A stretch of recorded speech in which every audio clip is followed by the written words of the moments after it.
எங்கள் வீட்டில் black magic நிறைய நடந்திருக்குன்னு நான் லாஸ்ட் வீடியோலலாம் சொல்லியிருக்கேன். அதனால தான் நாங்கள் பிரத்யங்கரா தேவியை வழிபட ஆரம்பித்தோன்னு சொல்லியிருக்கேன். கிட்டத்தட்ட 15 வருஷமாக எங்கள் வீட்டில் பிரத்யங்கரா தேவியை வழிபடுறாங்க. என்னோடய ஹஸ்பண்ட் சொன்ன இந்த விஷயத்தை தான் நான் இன்றைக்கி ஷேர் பண்ண போகிறேன். இவங்க இந்த இடத்துக்கு வீடு கட்டிட்டு வந்து 17 வருஷமாக ஆச்சு. வந்த புதுசில் இவங்களுக்கு எந்த சிம்டம்ஸும் தெரிய வரலை. ஆனால் போக போக வீட்டில் நிறைய பிளாக் மேஜிக் தெரிஞ்சுதுன்னு சொல்லியிருக்காரு. நான் சொல்கிறது உங்களுக்கு சாதாரண விஷயமா தெரிஞ்சாலும் ஆனால் இதனால் இவங்க ரொம்ப கஷ்டப்பட்டிருக்காங்க. ஏதோ ஒரு தீய சக்தி வீட்டில் இருக்கிறது நல்லா தெரியும்னு சொல்லியிருக்காரு. எல்லோரும் நல்லா டிவி பார்த்துட்டே இருப்பாங்க. திடீர்னு எங்கள் நாத்தனார் ஏதோ சம்மந்தமே இல்லாமல் பேசுவாங்களாம். அடுத்த 5 மினிட்ஸில் எங்கள் மாமாவும் அதே மாதிரி சம்மந்தமே இல்லாமல் பேசுவாராம். இதே மாதிரி வீட்டில் இருக்க 4 பேருக்குமே மாற்றி மாற்றி நடக்குமா. எங்கள் அத்தை நடுராத்திரியில் எழுந்துச்சு கேஸை ஃபுல்லாக ஓப்பன் பண்ணி விட்டுட்டு கேஸ் ஆன் பண்ண போனாங்களாம். எங்கள் மாமா எழுந்துச்சு வந்து ஒரு அடி அவங்கள அடித்ததும் அவங்களுக்கு என்ன பண்ணனே தெரியலன்னு சொல்லியிருக்காங்க. நாளுக்கு நாள் பிளாக் மேஜிக் அதிகமாகிட்டே போயிட்டு இருந்துச்சு. வீட்டில் நான்வெஜ் செஞ்சு வச்சுட்டு வெளியில் எங்கேயாவது போயிட்டு வந்தால் ரிட்டன் வீட்டுக்கு வந்து பார்த்தா எல்லாமே யாரோ சாப்பிட்ட மாதிரியே இருக்கும்னு சொல்லியிருக்காங்க. செஞ்சு வச்சது எதுவுமே அங்கே இருக்காதான். இதை நான் சொல்கிறத கேட்டு நீங்கள் நம்பாமல் இருந்தாலும் ஆனால் இதெல்லாம் உண்மையாக நடந்த இன்சிடெண்ட். ஏன்னா நாங்கள் இருக்க இடம் அந்த மாதிரி. இவங்களும் இதை யார்கிட்ட சொல்கிறது, யார்கிட்ட சொன்னால் சொல்யூஷன் கிடைக்கும்னு தெரியாமல் அந்த கொடுமையை அனுபவிச்சுட்டு வந்திருக்காங்க. வாடகை வீடாக இருந்தால் காலி பண்ணிட்டு போயிருக்கலாம். வீடு கட்டி வந்து கொஞ்ச நாள் தான் இருக்கும். இவங்களால் வெளியவும் போக முடியல. அப்படி இருந்தும் வீடை விடாமனு போயிருக்காங்க. நிறைய பேர் வந்து வீட்டை பார்த்துருக்காங்க. ஆனால் யாருமே வாங்குறதுக்கு முன் வரலன்னு சொல்லியிருக்காரு. கரெக்டாக நான்வெஜ் சாப்பிடும் போது மட்டும் கரண்ட் போயிடுமா.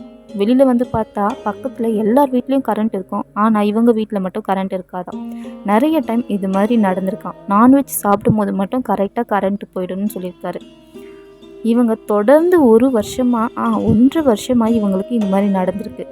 கடைசியாக ஒரு நாள் இவங்க வாழ்க்கையே மாற்றிய அந்த நாள், பிரத்யங்கரா தேவி எங்கள் வீட்டுக்கு வந்த நாள் சண்டே நைட் ஒரு 8 o'clock இருக்கும். பிளாக் மேஜிக்கோட கொடுமை ரொம்ப அதிகமாயிட்டே ஒருத்தருக்கு ஒருத்தர் மாற்றி என்ன பேசுகிறாங்க என்ன பண்ணுறாங்கன்னு தெரியாமல் ரொம்ப பித்து பிடிச்ச மாதிரி இருந்திருக்காங்க அன்றைக்கி. அந்த கொடுமையை தாங்க முடியாமல் எங்கள் அத்தை 3 பேரையும் கூட்டிகிட்டு, அதாவது எங்கள் மாமா, எங்கள் ஹஸ்பண்ட், எங்கள் நாத்தனார் 3 பேரையும் கூட்டிகிட்டு வீட்டை பூட்டாமல் கூட பக்கத்தில் இருக்க பிரத்யங்கரா தேவி கோயிலுக்கு வந்திருக்காங்க. எங்கள் வீட்டு பக்கத்து தெருவில் தான் கோயில் இருக்குது. கடைசியாக அம்மா கிட்ட உள்ளே போய் கருவறையில் நின்றுட்டு 4 பேரும் கதறி கதறி அழுதுருக்காங்க. எங்கள் அத்தை அம்மாவை பார்த்து, பிரத்யங்கரா தேவியை பார்த்து, நீ எல்லாம் இருக்கியா இல்லையா, நீ இந்த இடத்துல இருக்கியா, எங்கள் வீட்டில் அவ்வளோ நடக்குது உனக்கு தெரியுதா, இவ்வளோ பெருசாக இங்கே இருக்கே, இங்கே நடக்கிறது ஒன்றுமே உனக்கு தெரியலையா, ஏன் இப்படி இருக்க அப்படின்னு சொல்லிட்டு அவ்வளோ கோபமாக எங்கள் அத்தை அம்மாவை பார்த்து ஏதோ சினிமாவில் வர மாதிரி பேசியிருக்காங்க. ஏன்னா அவங்க அவ்வளோ கொடுமையை அனுபவிச்சுட்டு இருந்திருக்காங்க அந்த 1.5 வருஷம். எங்களால் அந்த வீட்டுக்கு இனிமேல் போக முடியாது, நாங்கள் 4 பேருமே இங்கேயே உன் கண்ணு முன்னாடி ஏதாவது பண்ணிவிட்டு செத்து போயிடுறோம், இனிமேல் அந்த வீட்டுக்கு எங்களால் போக முடியாது அப்படின்னு சொல்லிட்டு கதறி அழுதுருக்காங்க. அந்த நிமிஷம் அவங்க கதறலை 4 பேரோட அழுக சத்தத்தை கேட்டு அம்மா முதல் முறையாக பேச ஆரம்பித்தாங்க. பதில் அவங்கக்கிட்ட இருந்து வந்துச்சு. அம்மா எழுந்துச்சு வந்து சினிமாவில் வர மாதிரி பேசினாங்கன்னு நான் சொல்லலை. ஆனால் உண்மையாக அம்மா ஒரு விஷயத்தில் ஒளிவு மறைவாக இவங்கக்கிட்ட பேசியிருக்காங்க. நீ போ வீட்டுக்கு, நான் வரேன் அங்கே அப்படின்னு சொல்லியிருக்காங்க. இந்த வார்த்தையை எங்கள் அத்தை இத்தனை வருஷமாக்கியும் மறக்கலை. இன்னமும் கூட சொல்லுவாங்க. அன்னைக்கு அம்மா பேச்சை கேட்டு ரிட்டன் வீட்டுக்கு வந்தவங்க தான். வந்து கொஞ்ச நேரத்துலேயே பிரத்யங்கரா தேவி எங்கள் வீட்டுக்கு வந்திருக்காங்க.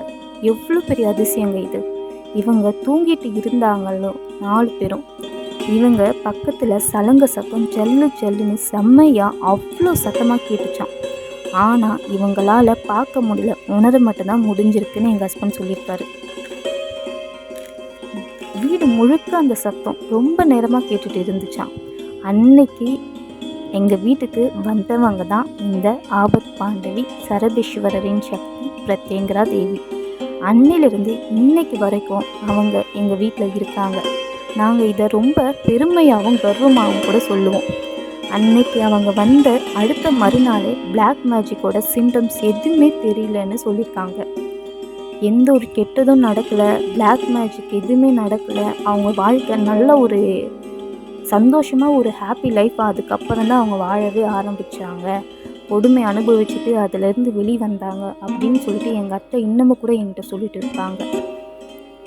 அன்னைக்கு வந்தவங்க இந்த பிரத்யங்கரா தேவி இன்னமும் கூட எங்கள் குடும்பத்தை 15 வருஷமாக பார்த்துட்டு வராங்க.